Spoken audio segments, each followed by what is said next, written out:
সবার আগে বাংলাদেশ লাল সবুজের পতাকায় জিয়া তোমায় দেখা যায়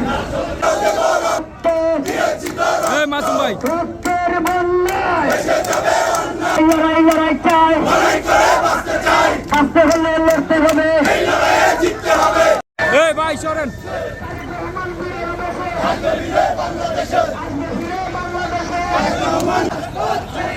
রাজপথ ছাড়ি নয় আমরা বিগত কিছুদিন ধরে দেখতেছি আমাদের নেতা তারেক রহমানকে নিয়ে বিভিন্ন প্রকার অপপ্রচার বিভিন্ন প্রকার কটূক্তি চালানো হচ্ছে। বিএনপি ভদ্র মানুষের দল বলে আমরা এখনো কিছু বলছি না, কিন্তু রূপগঞ্জ উপজেলা যুবদল হুঁশিয়ারি দিয়ে বলতে চাই, আপনাদের এখন যা বলেছেন এখানেই শেষ।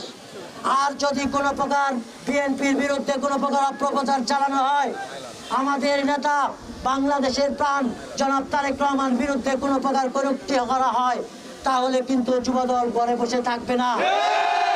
যারা এ ধরনের অপপ্রচার চালাবে, কটূক্তি করার সাহস দেখাবে, দুঃসাহস দেখাবে, তাদের যুবদল তাদের কঠোর হস্তে দমন করবে।